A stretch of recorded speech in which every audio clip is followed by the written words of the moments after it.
محمدا عبده ورسوله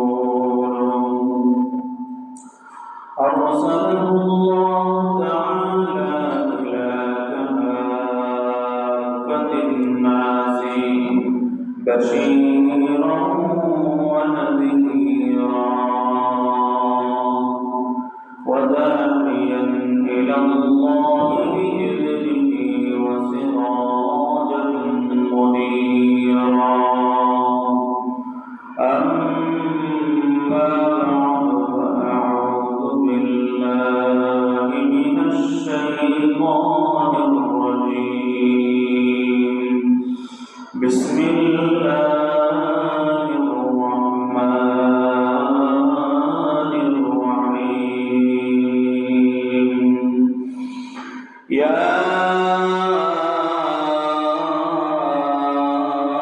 أيها الذين آمنوا كتب عليكم الصيام كما كتب على الذين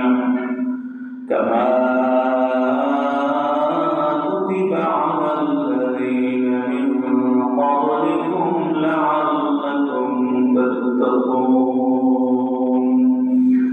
أياما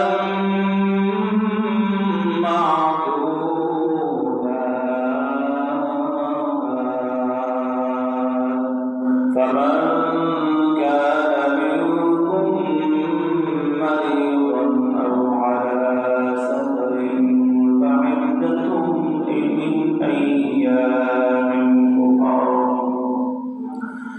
وعلى الذين يطيقونه فدية طعام مسكين فمن تطوع خيرا فهو خير له وأن تصوموا خير لكم إن كنتم تعلمون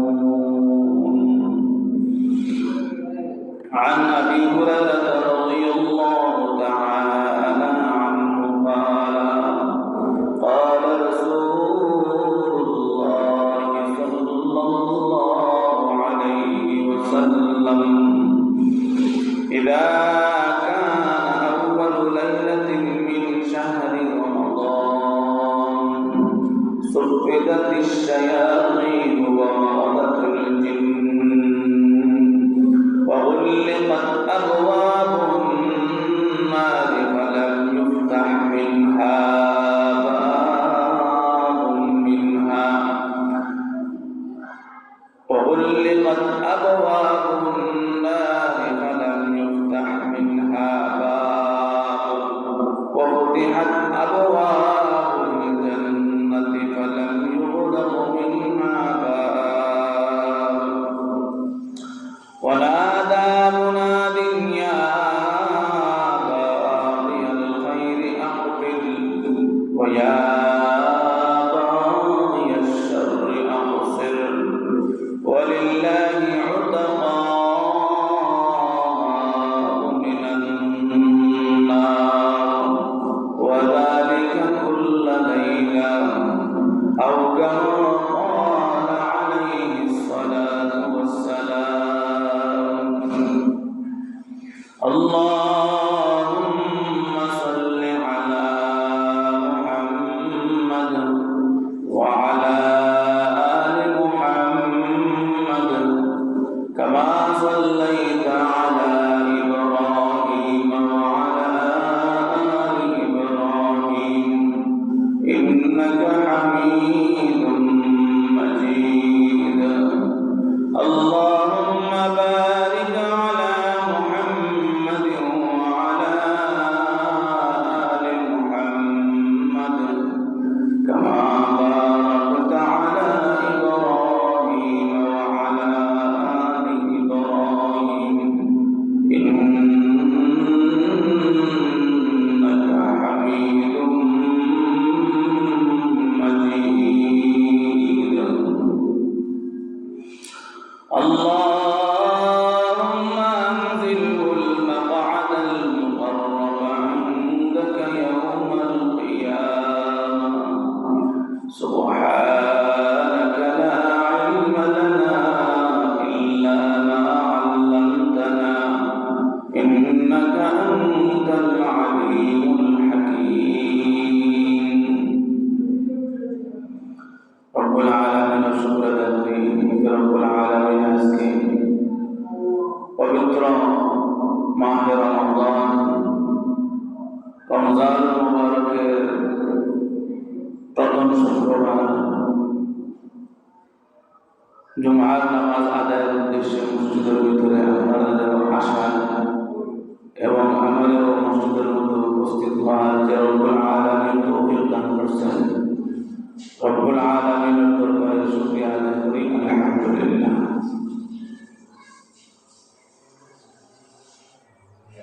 রমজান মুবারক এত দামি, রমজান মুবারকের একটা নেক আমল এত দামি, রব্বুল আলামিনের দরবারে আল্লাহর হাবিব সাল্লাল্লাহু আলাইহি ওয়াসাল্লাম ফরমান কুল্লু আমালি ইবনে আদম ইউদাআফুল হাসানাতু বিআশরি আমসালিহা ইলা 700 দিফ। রাসূলুল্লাহ সাল্লাল্লাহু আলাইহি ওয়াসাল্লাম বলেন রমজানের একটা আমল রমজানের বাহিরের আমলের চেয়ে 10 গুণ বেশি ফজিলত রাখে। আর এই সওয়াবে আল্লাহ তাআলা বাড়াইতে বাড়াইতে কিয়ামতের 700 গুণ পর্যন্ত বাড়াইয়া দেন। অন্য বর্ণনার মধ্যে আছে আল্লাহ রাসূল সাল্লাল্লাহু আলাইহি ওয়াসাল্লাম ফরমান আল্লাহ তাআলা ফরমান as-সাওমু লি, রোজা আমার জন্য, ওয়া আনা আজজি বিহি, রোজার প্রতিদান আমি দেব। রব্বুল আলামিন যার প্রতিদান দান করবা রব্বুল আলামিন তার শান অনুযায়ী তার প্রতিদান দান করবে। রব্বুল আলামিনের শান গণনা করিয়া দেওয়া নয়। রব্বুল আলামিনের শান হচ্ছে অগণিত নেকি তার বান্দাদেরকে দান করা। একটা নেক আমল এত দামি রমজানে কেবল যদি নিয়ত সহি থাকে তাহলে একটা নেক আমলের বদলা অসংখ্য অগণিত নেকি আল্লাহ তাআলা দান করবে।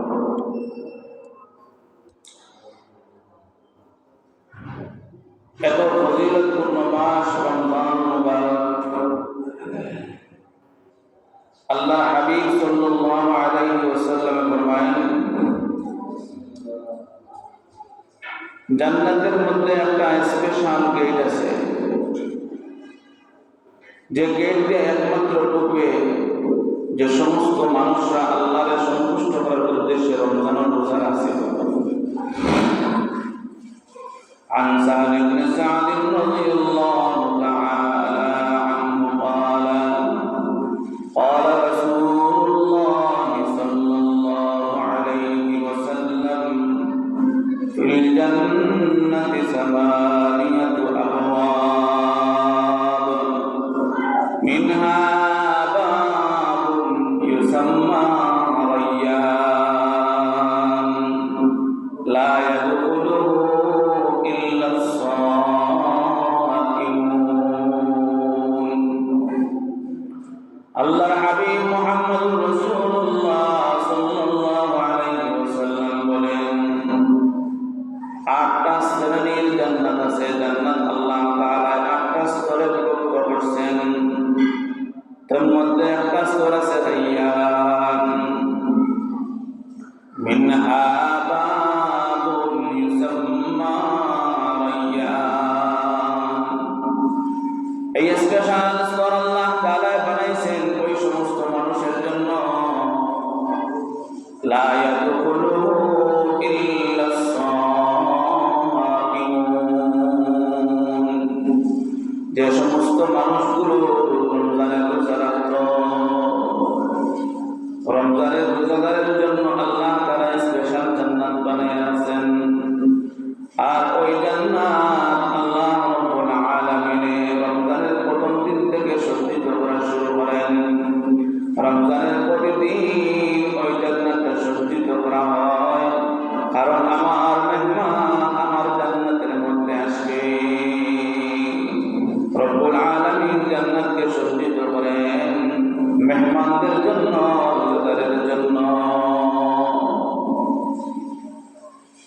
একটা রোজার এত বেশি ফজিলত, কোন মানুষ যদি এক রোজার বিনিময়ে যদি সারা বছর রোজা রাখে, এমনকি সারা জীবন যদিও রোজা রাখে, সারা জীবন রোজা রাখলেও রমজানের এক দিনের রোজার সমপরিমাণ সওয়াব সে অর্জন করতে পারবে না।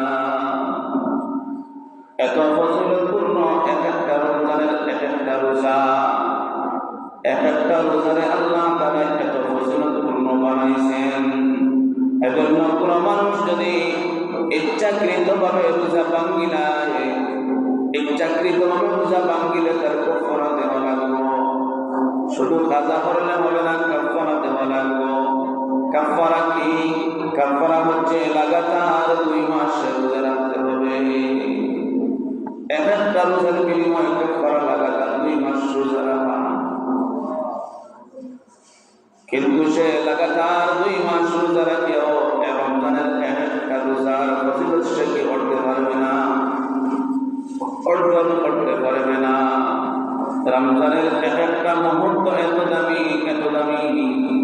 রমজানের ইফতারের সময় আল্লাহ তাআলা অসংখ্য গণিত বান্দাদেরকে মাফ করিয়া দেয়। রমজানের একটা মুহূর্ত এত দামি। রব্বুল আলামিন রমজানের একটা মুহূর্তে তার কত কত বান্দাদেরকে মাফ করিয়া দেয়। হাদিস শরীফের মধ্যে রাসূল করিম সাল্লাল্লাহু আলাইহি ওয়াসাল্লাম বলেন, ইদা কানা আউয়ালু লাইলাতিন মিন শাহরি রমাদান, রাসূলুল্লাহ সাল্লাল্লাহু আলাইহি ওয়াসাল্লাম বলেন, রমজানের যে সময় প্রথম রাত্রির আগমন হয়, রমজানের যে সময় প্রথম রাত্রি শুরু হয়, সুফিদাতিশ শায়াতিন ওয়া মারাদাতুল জিন, আল্লাহ রাব্বুল আলামিন অশৃঙ্খল জিন জাতির আল্লাহ তাআলা শৃঙ্খলাবদ্ধ করেন, তাদেরকে বেষ্টনী করিয়া রাখেন, বন্ধ করিয়া রাখেন। আল্লাহর হাবিব সাল্লাল্লাহু আলাইহি ওয়াসাল্লাম বলেন, ওয়াকুল্লিকাত আবওয়াবুন নার ফালাম ইফতাহ মিনহা বাব, রব্বুল আলামিন জাহান্নামের দরজাগুলো বন্ধ করিয়া দেয়। আর ওয়াফতিহাত আবওয়াবুল জান্নাহ, আর জান্নাতের দরজা সমূহ খুলিয়া দেয়। জান্নাতের দরজা খুলিয়া দেয়, জাহান্নামের দরজা বন্ধ করিয়া দেয়। ইবলিসরা বন্ধ করিয়া দেয়, আবদ্ধ করে, শৃঙ্খলাবদ্ধ করে। জাহান্নামের দরজা বন্ধ করিয়া দেয়, জান্নাতের দরজা খুলিয়া দেয়। এরপরে রাসূলুল্লাহ সাল্লাল্লাহু আলাইহি ওয়াসাল্লাম বলেন, ওয়ানাদা মুনাদিন, কোন বর্ণনা আছে ওয়ানাদি মুনাদিন, একজন ঘোষণাকারী ঘোষণা দেয় রাত্রির মধ্যে। কি বলে ঘোষণা দেয়? ঘোষণাকারী বলতে থাকে, ইয়া বাগিয়াল খাইরি আকবিল ওয়া ইয়া বাগিয়াশ শাররি আকসির ওয়ালিল্লাহি উতাকা মিনান নার। রব্বুল আলামিনের পক্ষ থেকে রমজানের প্রতিটা রাত্রির মধ্যে আকাশের মধ্যে ফেরেশতায়ে কিরাম ঘোষণা দেয়, একজন ঘোষণাকারী ঘোষণা দেয়, ইয়া বাগিয়াল খাইরি আকবিল, হে নেক কাজ করনেওয়ালা, তুমি সামনের দিকে অগ্রসর হও, আরো বেশি নামাজ পড়ো, আরো বেশি তাসবিহ পড়ো, আরো বেশি কোরআন তিলাওয়াত করো। রমজানের প্রতিটা রাত্রির মধ্যে যারা নেক আমল করে ফেরেশতায়ে কিরাম বলতে থাকে, তোমরা আরো বেশি নেক আমল করো, আরো বেশি নেক আমল করো, কারণ তোমাদের প্রত্যেকটা নেক আমল রব্বুল আলামিনের দরবারে কবুল হইতেছে। আর বলতে থাকে, ওয়াল বাগিয়াশ শাররি আকসির, ও দুনিয়ার পাপিষ্ঠরা, তারা বলতে থাকে, তোমরা তোমাদের গুনাহ থেকে তোমরা বাঁচিয়ে থাকো। ইয়া বাগিয়াল খাইরি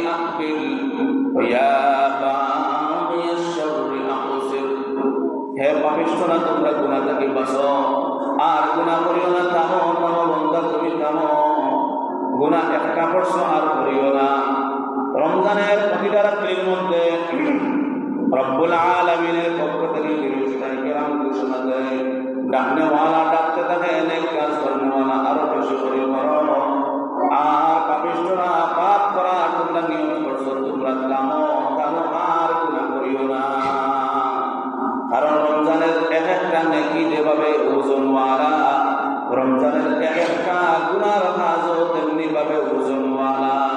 রমজানের এক একটা নেকির যেভাবে তার মর্যাদা রাখে, তেমনি ভাবে রমজানের এক একটা গুনাহও এত বেশি পাওয়ারফুল হয়, এক একটা গুনাহ বন্দারে জাহান্নাম মুখে লইয়া যায়। এজন্য ফেরেশতায়ে কেরাম বলতে থাকেন, ওয়া বাগিয়াশ শাররি আকসির, পাপিষ্ঠরা তোমরা থামো আর গুনাহ করিও না। ওয়ালিল্লাহি উতকাউ মিনান নার, রব্বুল আলামিন তার বান্দাদেরকে মাফ করে দিতেছে এবং তা অবস্থায় তোমরা গুনাহ করিও না। গুনাহ থেকে বিরত থাকো। ফেরেশতায়ে কেরাম ঘোষণা দেয়, তারপরেও বান্দা কি করতে থাকে? রাত্রিবেলা গুনার কাজের মধ্যে জড়িত হয়। আমরা দেখতে পাই কত মানুষ রমজানের মধ্যে ইবাদত বন্দেগী বেশি করে করার কথা রব্বুল আলামিন বলতেছেন, রাসূল হাদিসের মধ্যে বলতেছেন, ফেরেশতায়ে কেরাম ঘোষণা দিতেছেন, তোমরা বেশি করে নামাজ পড়ো, বেশি করে তাসবিহ তাহলিল করো, বেশি করে জিকির করো, বেশি করে কোরআন তিলাওয়াত করো। আর আমরা সমাজের মানুষের কাজ হইল কোনো সুরক্ষা হয়ে যাওয়া। যে সমস্ত মানুষগুলো তারাবির নামাজ 2 রাকাত 4 রাকাত পড়িয়া যায়নি, এ মনে করে 2 রাকাত পড়লেও যথেষ্ট, 4 রাকাত পড়লেও যথেষ্ট, 6 রাকাত পড়লেও যথেষ্ট, 8 রাকাত পড়লে তো আর কাম হয়ে গেছে। কত মানুষ বরঞ্চ যে সমস্ত মানুষগুলো 8 রাকাতের ফতোয়া দেয়, তারাও এই কথা কয় যে রাসূলুল্লাহ সাল্লাল্লাহু আলাইহি ওয়াসাল্লাম যে 3 দিন তারাবির নামাজ তোমাদের সাথে পড়াইছেন, ওই 3 দিন এত লম্বা লম্বা নামাজ পড়াইছেন, খুব বেশি লম্বা লম্বা নামাজ পড়াইছেন। হাদিসের মধ্যে পাওয়া যায় রাত্রির শেষ অংশ পৌঁছে যায়, এত লম্বা লম্বা নামাজ পড়াইছেন রাসূলুল্লাহ সাল্লাল্লাহু আলাইহি ওয়াসাল্লাম। তারাও এই কথা স্বীকার করতে পারত, রমজানের প্রতিটা রাত্রির মধ্যে রাসূলুল্লাহ সাল্লাল্লাহু আলাইহি ওয়াসাল্লাম বেশি বেশি করে নফল নামাজ পড়ছেন, বেশি বেশি নফল নামাজ পড়ছেন। তাহলে ভাই তুমি 4 রাকাত পড়ে তুমি মনে করতে কাম হয়ে গেছে, 8 রাকাত পড়ে মনে করতে একেবারে দুটা। বড় আজীব বিষয়। আমল থেকে মানুষ যত দিন যায়, মানুষ খালি পিছন দিকে আসতেছে, আমল করতে রাজি নাই। আর আরো আছে কত আবাজে করিয়া মানুষের আমল থেকে আরো পিছন দিকে লইয়া যায়। ও আমার ভাইরা, রাসূলুল্লাহ সাল্লাল্লাহু আলাইহি ওয়াসাল্লামের হাদিস, ফেরেশতায়ে কেরাম তোমাদেরকে ডাকতেছেন, ডাকনেওয়ালা ডাকতেছেন, ওয়া বাগিয়াল খাইরি আকবিল, তুমি 2 রাকাত পড়ছনি, 4 রাকাত পড়ছনি, আরো পড়ো। তুমি 8 রাকাত পড়ছনি, আরো পড়ো। 12 রাকাত পড়ছনি, আরো পড়ো। তুমি 14 রাকাত পড়ছনি, আরো পড়ো। 16 রাকাত পড়ছনি, আরো পড়ো। কারণ ইমাম মালিক রাহমাতুল্লাহ আলাইহির মুসনাদ দেখলে পাওয়া যায় তারা 36 রাকাত নামাজ পড়তো, 36 রাকাত। আজকে আমি এদিকে কথা নেব না। তো আমাদের জন্য উচিত হচ্ছে রমজানের মধ্যে বেশি বেশি করে আমল করা, কোনো সুরক্ষা হইয়া যাওয়া নয়। কারণ রমজান আল্লাহ রব্বুল আলামিন আমাদেরকে কোন কারণে দিয়েছেন, রমজান দেওয়ার উদ্দেশ্য কি, আমাদেরকে উপাস আর আল্লাহ তাআলা এর মধ্যে কি ফায়দা আছে। আল্লাহ রব্বুল আলামিন কোরআনে কারীমের মধ্যে বলেন, ইয়া আইয়ুহাল্লাযীনা আমানু কুতিবা আলাইকুমুস সিয়াম কামা কুতিবা আলাল্লাযীনা মিন ক্বাবলিকুম লাআল্লাকুম তাত্তাকুন। এ দুনিয়ার ঈমানদারেরা, আমি আল্লাহ শুধুমাত্র তোমাদের উপরে রোজা ফরজ করি নাই, তোমাদের উপরে রোজা ফরজ করছি যেভাবে আগেকার উম্মতের জন্য আমি রোজা ফরজ করছি। আগেকার উম্মতের জন্য তাদের রোজা ভিন্ন ভিন্ন ছিল। কারোর জন্য আশুরার রোজা ফরজ ছিল, কারোর জন্য আইয়ামে বীজের রোজা ফরজ ছিল। তো রোজা প্রত্যেক উম্মতের জন্য ছিল। রব্বুল আলামিন কোরআনে কারীমের মধ্যে বলতেছেন, উম্মতের জন্য আমি রোজা দিয়েছি, আর আমি তোমাদেরকেও রমজানের রোজা দান করছি। আগেকার উম্মতের রোজা এত কঠিন ছিল, রাসূলুল্লাহ সাল্লাল্লাহু আলাইহি ওয়াসাল্লামের জমানার ঘটনা। রমজানের প্রথম দিন এমন কঠিন ছিল, কোন মানুষ যদি ইফতারের সময় ইফতার করার পরে যদি ঘুমিয়ে যেত, তাহলে ওই মানুষ আর কিন্তু খাবারটা সেহরি করার কোনো সুযোগ ছিল না। ঘুমাই গেলে ঘুম থেকে তার রোজা শুরু হয়ে যেত। এক সাহাবীর নাম ছিল কয়েস ইবনে সামূরা রাদিয়াল্লাহু তাআলা আনহু। আল্লাহর হাবিব সাল্লাল্লাহু আলাইহি ওয়াসাল্লামের ওই সাহাবী কয়েস ইবনে সামূরা রাদিয়াল্লাহু তাআলা আনহু, তিনি সারাদিন হাজরাম করছেন, ইফতারের সময় বাড়িতে আসছেন। স্ত্রীকে বলছেন আমার জন্য ইফতারের ব্যবস্থা করো। স্ত্রী বলছেন হ্যাঁ আমি ব্যবস্থা করতেছি, আপনি অপেক্ষা করেন। সারাদিন কাজ করে একজন মানুষ ঘরের মধ্যে আসছে রোজা রাখিয়া, স্ত্রী ইফতারের ব্যবস্থা করতেছেন, এমন অবস্থায় ক্লান্ত হয়ে তার ঘুমে ধরিলেছে। স্ত্রী ইফতার নিয়ে আয়া দেখেন স্বামী ঘুমের মধ্যে পড়ে গেছে। এখন তো তার খাওয়ার কোনো সুযোগ নাই, কারণ ইসলামের বিধান ওই মানুষ ঘুমাই গেলে, যে মানুষ ঘুমাই যাইব ঘুম থেকে উঠিয়া তার আর খাওয়ার সুযোগ নাই, তার এখান থেকে তার রোজা শুরু হয়ে যায়। কয়েস ইবনে সামূরা রাদিয়াল্লাহু তাআলা আনহু ওই অবস্থায় রোজা তার শুরু হয়ে গেল। পরের দিন আবার কাজের মধ্যে গেছেন, কিন্তু দিনের অর্ধেক যে সময় অতিবাহিত হয় তিনি বেহুশ হয়ে জমির মধ্যে পড়ে গেছেন, হানি নাই পেট। ইফতার করার সুযোগ হয় নাই, সেহরি করার সুযোগ হয় নাই।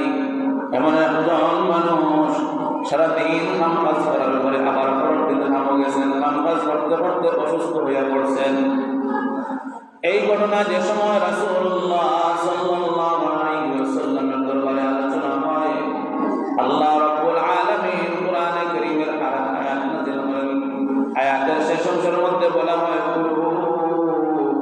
কুলু ওয়াশরাবু হাত্তা ইয়াতাবাyyana লাকুমুল খায়তুল আবয়াদু মিনাল খায়তিল আসওয়াদি মিনাল ফাজর সুম্মা আতিম্মুস সিয়াম।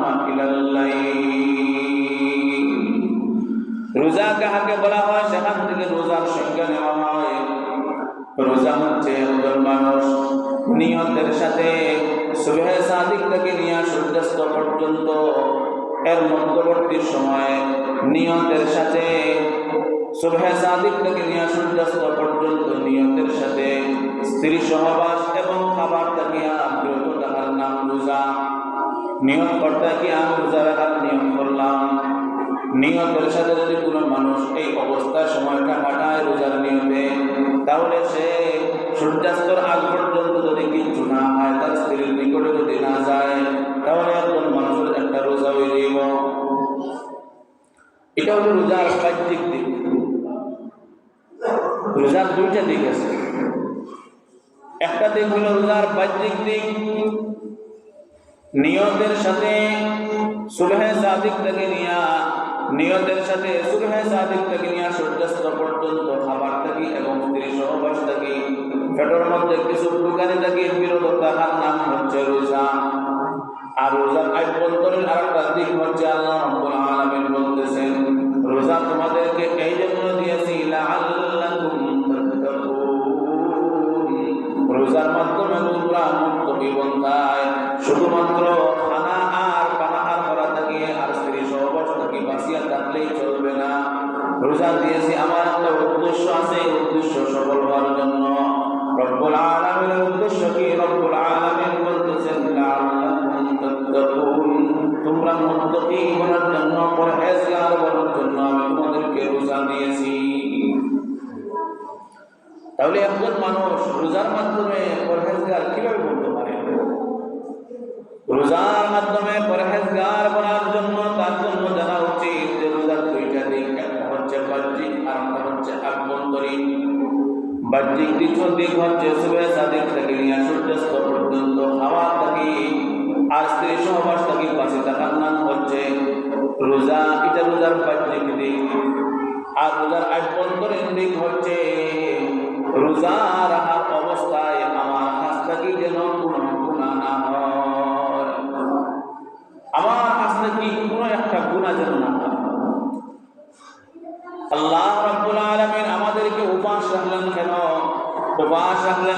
এই জন্যই রাখছেন যে উপবাস রাখলে একটা মানুষের শরীর দুর্বল হয়, আর যে সময় মানুষের শরীর দুর্বল হয় ওই সময় মানুষের শরীরে কোনো গুনাহ চায় না, ওই সময় মানুষটা আল্লাহমুখী হয়ে যায়। আমরা সমাজের মধ্যে দেখতে পাই কত মানুষ যৌবনকালে কত গুনাহ করছে, কিন্তু যে সময় দাড়ি পাকে গেছে, শরীরের চামড়া খুশ হয়ে গেছে, চোখে ওনার দেখে না, এখন মসজিদ ভাইয়া বইয়া হলে আল্লাহ আল্লাহ ডাকে, এখানে আল্লাহ আল্লাহ ডাকে, এখন শরীর দুর্বল হয়ে গেছে, বুঝে আমার শরীরে আর গুনাহ টানে না। রব্বুল আলামিন আমাদেরকে উপবাস রাখার মধ্যে রব্বুল আলামিনের কোনো ফায়দা নয়। রব্বুল আলামিন আমাদেরকে উপবাস রাখছেন এই জন্য তোমরা উপবাস রাখিয়া শরীরটা দুর্বল হোক, আর দুর্বল শরীর নিয়ে তোমরা যে সময় আমারে ডাকবা, বান্দা যে সময় দুর্বল শরীর নিয়ে আল্লাহর ডাকে আল্লাহর মজা লাগে। রব্বুল আলামিন বান্দারে উপবাস রাখছেন এই জন্য যে বান্দার শরীরটা দুর্বল হবে, বান্দা আল্লাহমুখী হইয়া যাইব। বান্দা আল্লাহমুখী হইয়া গেলে বান্দার ভিতরে আমার ডর, আল্লাহর ডর ভিতরে কি হবে, সহজে ঢুকে যাইব। বান্দা যে সময় শরীরে আর কোনো কাজ করে না, খানি নাই, এই সময় বান্দা কইবা আযান করছে জলদি মসজিদে যাই। রমজান আইলে কত মানুষ দেখা যায় মসজিদ হইয়া ঘুরাঘুরি করে, বাড়িতে যায় না, এখানে এখন শরীরে দুধটা চায় না। তাহলে রমজান আমাদেরকে আল্লাহ রাব্বুল আলামিন দান করছেন এই জন্য। রমজানের মধ্যে দুইটা দিক, একটা হচ্ছে বাহ্যিক দিক। বাহ্যিক দিক হচ্ছে আমাদের খাবার থেকে বাঁচে থাকতে হবে, পানাহার থেকে বাঁচে থাকতে হবে, স্ত্রী সহবাস থেকে বাঁচে থাকতে হবে। আর আভ্যন্তরীণ দিক হচ্ছে রমজানের রোজার অবস্থায় আমার কাছ থেকে যেন কোনো গুনাহ যেন না হয়। রাসূলুল্লাহ সাল্লাল্লাহু আলাইহি ওয়াসাল্লাম বলেন রোজা হচ্ছে ডাল, জাহান্নাম থেকে বাঁচার ডাল। ডাল বলা হয় যুদ্ধের সময় মানুষের তরবারির আঘাত ফেরানোর জন্য যে অস্ত্র ব্যবহার করা হয় তাকে বলা হয় ডাল। রোজা হচ্ছে জাহান্নাম থেকে বাঁচার ডাল। তাহলে রোজা জাহান্নাম থেকে বাঁচার ডাল কিভাবে হলো? রোজার অবস্থায় কোনো মানুষ যদি আভ্যন্তরীণ দিকটাও যদি পালন করে তাহলে তার রোজা হলো জাহান্নাম থেকে বাঁচার ডাল। কারণ রোজার কারণে সে কি করতে পারলো না, কোনো গুনার কাজ করতে পারলো না। আল্লাহর হাবিব সাল্লাল্লাহু আলাইহি ওয়াসাল্লাম বলেন মানুষের রোজা নষ্ট হয় দুই কারণে, একটা হচ্ছে মিথ্যার কারণে আর একটা হচ্ছে গীবতের কারণে। বাইহাকী শরীফের একটা হাদিস, যদিও সনদ দুর্বল, হাদিসের মধ্যে রাসূলুল্লাহ সাল্লাল্লাহু আলাইহি ওয়াসাল্লামের নিকট দুইজন সাহাবী আসছেন। রাসূলুল্লাহ সাল্লাল্লাহু আলাইহি ওয়াসাল্লামের পিছনে তারা নামাজ পড়ছেন।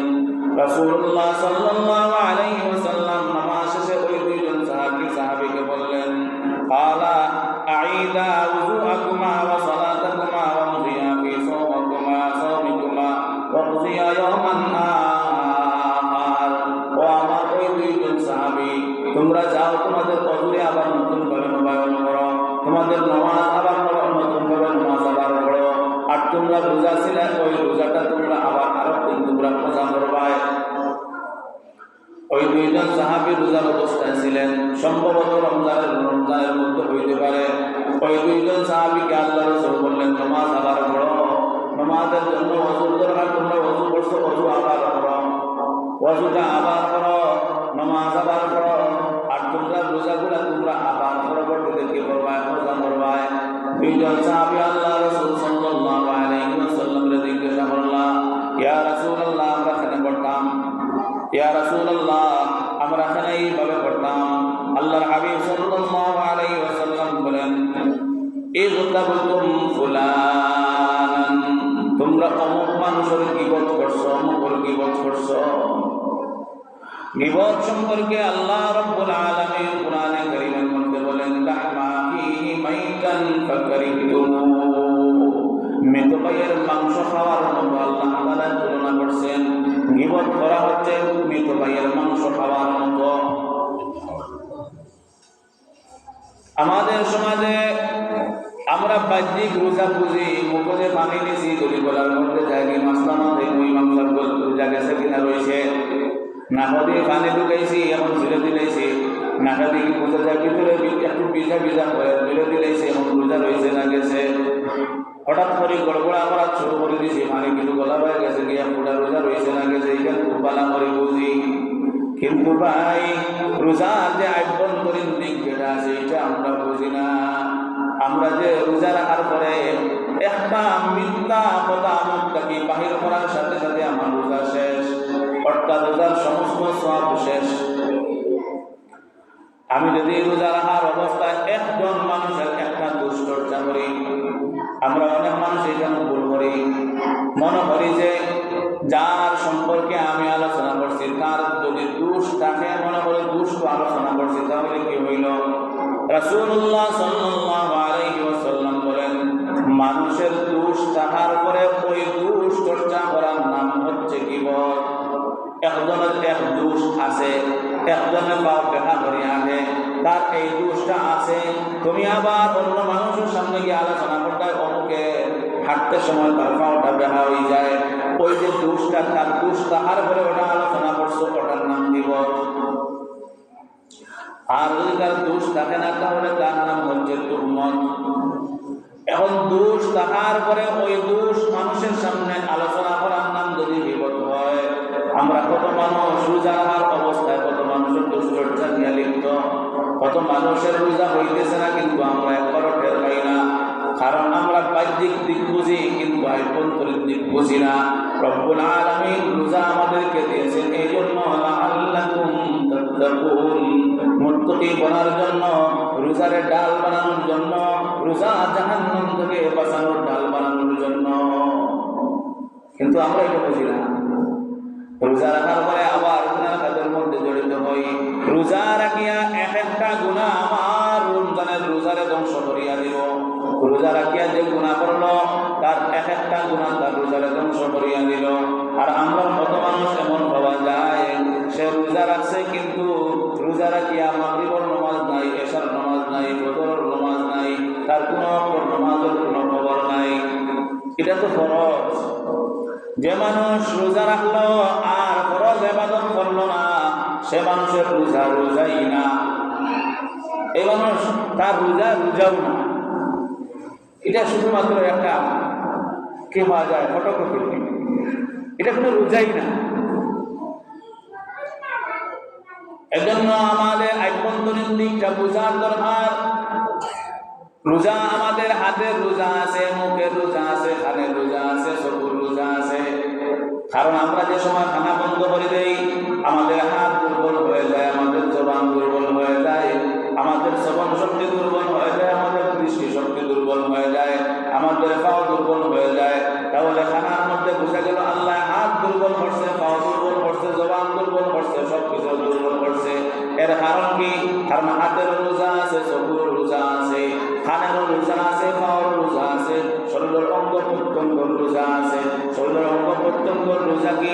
আমার হাত দ্বারা যেন কোনো মানুষ কষ্ট না পায়, আমার মুখ দ্বারা যেন কোনো লোককতা বেকার কথা যেন না বাহির হয়, আমার চক্ষু দ্বারা কোনো গুনার দিকে, কোনো নাজায়েজ জিনিসের দিকে, কোনো করোনাদের দিকে যেন আমার দৃষ্টিপাত যেন না হয়, আমার পাও যেন কোনো গুনার দিকে অগ্রসর না হয়, আমার শরীর কোনো গুনার কাজের সাথে যেন জড়িত না হয়। এটা হচ্ছে রোজার আভ্যন্তরীণ দিক। রোজার আভ্যন্তরীণ দিক কত কঠিন আর বাহ্যিক দিক কত সহজ। কিন্তু আমরা বাহ্যিক দিকে আমরা কি করে গুরুত্ব দেই, কিন্তু আভ্যন্তরীণ দিকে আমরা গুরুত্ব দেই না। কিন্তু আভ্যন্তরীণ দিকের মাধ্যমে আল্লাহ তাআলা যে উদ্দেশ্যে রোজা দান করছেন, লাআল্লাকুম তাত্তাকুন, তোমরা রোজার মাধ্যমে মুত্তাকি হয়ে যাও, এজন্য আমি তোমাদেরকে রোজা দান করছি। কিন্তু আমরা যদি রোজা রাখিয়া মুত্তাকি না হইতে পারি, তাকওয়া অর্জন করতে না পারি, গুনাহ ছাড়তে না পারি, তাহলে আল্লাহ তাআলা যে উদ্দেশ্যে রোজা দিয়েছেন এই উদ্দেশ্য সফল হয় নাই, যার কারণে আমার রোজা রোজা হয় নাই। সারা মাস রোজা রাখলাম, কিন্তু সারা মাস রোজা রাখে যদি অন্তর তাকওয়া অর্জন করতে না পারি, তাহলে আল্লাহ তাআলা যে উদ্দেশ্যে রোজা দান করছেন উদ্দেশ্যটা কি? তাকওয়া অর্জন করা। আমি সারা মাস রোজা রাখিয়া আল্লাহর উদ্দেশ্যে বাস্তবায়ন করতে পারলাম না, আমার অন্তরের ভিতরে তাকওয়া অর্জন করতে পারলাম না, তাহলে আল্লাহর উদ্দেশ্য বাস্তবায়িত হইল না। আর আল্লাহর উদ্দেশ্য বাস্তবায়িত না হইলে আমার রোজা রোজাই হইল না। এজন্য রাসূলুল্লাহ সাল্লাল্লাহু আলাইহি ওয়াসাল্লাম বলেন, কত মানুষ রোজা রাখবো কিন্তু তার উপাসটা ছাড়া কিছুই হইতো না। রোজা রাখবো কিন্তু উপাসটা ছাড়া কিছুই হইতো না। সারাদিন মানুষটা রোজা রাখলো কিন্তু শেষ পর্যন্ত ফলাফল কি? জিরো। ফলাফল জিরো। কোন মানুষ সারাদিন রোজা রাখলো কিন্তু ফলাফল জিরো হইল? কোন মানুষের? যে মানুষ রোজা রাখার অবস্থায় তার কাছ থেকে গুনাহ সংঘটিত হয়ে গেল। আমার চক্ষু দ্বারা গুনাহ হয়ে গেল, অর্থাৎ আমার চক্ষুর রোজা ভঙ্গ হয়ে গেল। আমার হাত দ্বারা গুনাহ হয়ে গেল, আমার হাতের রোজা ভঙ্গ হয়ে গেল। আমার জবান দ্বারা আমি কোনো গীবত করলাম, মিথ্যা কথা কইলাম, অথবা লঙ্গর বেকার কথা কইলাম, তাহলে আমার জবানের রোজা ভঙ্গ হয়ে গেল। আমি রোজার কি পাইলাম? কিচ্ছুই তো পাইলাম না। এজন্য ভাই, রব্বুল আলামিন আমাদেরকে রমজানের রোজা দিয়েছেন শুধুমাত্র উপাস তাহার জন্য নয়। রব্বুল আলামিন বলতেছেন, আমি তোমাদেরকে উপাস রাখছি এই জন্য। একটা হারাম হচ্ছে তোর মধ্যে, লাআল্লাকুম তাত্তাকুন, রোজা রাখার মাধ্যমে তোমরা যেন মুত্তাকি হয়ে যাও, তাকওয়ার গুণ যেন অর্জন করতে পারো। তাকওয়ার গুণ অর্জন করা, এই জন্যই আল্লাহ রাব্বুল আলামিন আমাদেরকে রোজা দিয়েছেন। এখন যদি আমরা রোজা রাখার পরে গুনার কাজের মধ্যে জড়িত হই, তাহলে আমার রোজা তো শুধুমাত্র উপাস থাকলাম কিন্তু কিছুই পাইলাম না। আমি রোজা রাখলাম কিন্তু রোজা রাখিয়া নামাজের কোনো খবর নাই। রোজা রাখলাম কিন্তু রোজা রাখিয়া আমি হালাল খাইতেছি না হারাম খাইতেছি তার কোনো খবর নাই। তাহলে আমার সেই রোজা তো রোজা হইল না। এজন্য ভাই, রোজা রাখার পরে যেভাবে মুখ পানি নেওয়ার পরে আমরা সতর্ক থাকি গলার মধ্যে ফুটা জারগিনি, অজু করার সময় সতর্ক থাকি নাকে দিয়ে ফুটা জারগিনি। এখানে একটা মাসালা হয়, কত মানুষ দেখা যায় রোজা রাখে গড়গড়া করে। রোজা রাখি গড়গড়া করবা না, এটা মাকরুহ। কারণ যদি এক ফুটা পানি কি হয়ে যায়, গলা দিয়ে যায়। রোজা রাখিয়া খুব দূরে মুখ পানি ছিলাই যারা, শুধুমাত্র মুখ পানি নিয়ে স্বাভাবিক খুলে করে ফেলাই দিবা। কত মানুষ মধুর গিয়া দূরে দূরে নাকে দিয়ে মারে। এক ফুটা পানি যদি যায়, ইচ্ছা কিন্তু হবে গেছে তোমার রোজা নষ্ট হয়েছে। এজন্য রোজা রাখার পরে আমরা খুব সতর্ক থাকি যে গলার মধ্যে নি পানি ঢুকি যার, আমার বাহ্যিক রোজা নষ্ট হয়ে যার। কিন্তু এই কথা আমরা কল্পনা করি না যে আমি রোজা রাখছি এবং এখন যে আমি আর কোনো গীবতের মধ্যে শরীর হয়ে যাই, আর গীবত করার মধ্যে লাগে যাই, আর আমার মুখ দিয়ে লোভতা বের হইতেছে, আমার রোজার যে সমস্ত সব নষ্ট হয়ে যায়। আমি এটা কোনো কল্পনাই করি না ভাই। রোজা আল্লাহ রাব্বুল আলামিনের একটা নিয়ামত। কত মানুষ আমরা গত বছর ইলা আসলাম আমরা লোকে, আর তারাও আবার আশা পোষণ করছিল যে ইলা আবার রোজা পাইব, এবাদত বন্দী করব, কিন্তু কত মানুষ এই দুনিয়া ছাড়িয়ে গেছে, রোজা পাইছে না। আজকের যে আমাদের কাছ থেকে 2 নম্বর রমজানের 2 নম্বর দিন অতিবাহিত হয়, হতে পারে এইরকম আর 2 নম্বর দিন আমরা কখনোই আসবো। রমজানের একটা দিন যে আমরা মূল্যায়ন করি, গুরুত্ব দেই, রমজানের একটা দিন একটা রাত্রি আল্লাহ কাছে বড় মহবুব প্রিয়। রমজানে আমি প্রথমে বলছি যে আল্লাহর পক্ষ থেকে ফেরেশতা আমরা ডাকতে ইয়া বাগিয়াল খাইরি আকবিল ওয়া ইয়া বাগিয়াশ শাররি আকসির ওয়ালিল্লাহি উতকাউ মিনান নার। আল্লাহ বান্দাদেরকে মাফ করে দিতেছে, এমন অবস্থায় তুমি গুনাহ কিভাবে করতেছ? আল্লাহ বান্দারে মাফ করে দিতেছে আর তুমি কিভাবে গুনাহ করতেছ? বড় আফসোস। এজন্য রমজান মাসের মধ্যে প্রতিটা মানুষ প্রতিজ্ঞাবদ্ধ হতে হবে যে আমার কাছ থেকে যেন কোনো আল্লাহর নাফরমানি যেন না হয়। এইভাবে প্রতিজ্ঞাবদ্ধ হইলে রোজার আল্লাহর যে উদ্দেশ্য যেটা ছিল লাআল্লাকুম তাত্তাকুন, এটা বাস্তবায়িত হবে। আর না হয় ঈদের নামাজ পড়বা, ঈদের দিন আইয়া আর সবাই আতর পুষ্প লম্বা লম্বা সুন্দর সুন্দর জুব্বা পিন্ধে নামাজ পড়িবা, আর মহানাকা মুসাফা করবা, লম্বা লম্বা সালাম দিবা, তুমি মনে করবে তো আমি বড় খুশি। আরে মিয়া, খুশি তো ওই মানুষ। একটা কিতাবের মধ্যে রূহ কি বিমারিয়া আর উনকি ইলাজ একটা কিতাব আছে, হাকিম আখতার রহমতুল্লাহ আলাইহি তিনি উদাহরণ দিতেছেন, ইখলাসের উদাহরণ, যে এক মহিলার শাদীর সময় ওই মহিলাকে খুব সুন্দর করে সাজানো হয়েছে, আর এলাকার মহিলাগুলো ওই মহিলাকে দেখা দিয়েছে, আজকে তার পাত্রী দেখা হইতো, দেখিয়া সবাই বলে খুব সুন্দর লাগে, খুব সুন্দর লাগে, সবাই খুবই হাসি খুশি। কিন্তু ওই মহিলা একটা জবাব দিল, আরে তোমাদের হাসি খুশি তো আমাদের কোনো কাজে আসবে না। আজকে যদি আমাদের যে দেখা যাইব তার যদি পছন্দ হয় তাহলে তোমাদের হাসি খুশি হাতে লাগলো, আর যে দেখা যাইয়া যদি আমারে দেখিয়া হয় আমার খাটিছে না, তাহলে তোমাদের সব হাসি খুশি সব বেকার। বরং এটা আমার লজ্জার কারণ। ঈদের নামাজও আইলা হাসি খুশি করলাম, কিন্তু রব্বুল আলামিন বললেন না, তোমার হইছে না। তাহলে এটা লজ্জার কারণ কিনা? তুমি হাসি খুশি করতা, আল্লাহ বলে এটা আমি নিতাম না, এটা আমার কাছে গ্রহণযোগ্য না। এজন্য ভাই, রমজানের প্রথম থেকে নিয়ত করি যাহাতে এই রমজান আমার নাজাতের জরিয়া বনে, এই রমজান আমার তাকওয়ার উসিলা বনে, এই রমজান আমার জাহান্নাম থেকে মুক্তির উসিলা বনে, এই রমজানের আমলের মাধ্যমে আমি আল্লাহর রহমতের নৈকট্য বন্দা বলতে পারি। এই উসিলা নিয়া, এই আশা ভরসা নিয়া রমজানের প্রত্যেকটা সময় আমরা কাটানোর চেষ্টা করি। ওয়া আখিরু দাওয়ানা আলহামদুলিল্লাহি রাব্বিল আলামিন।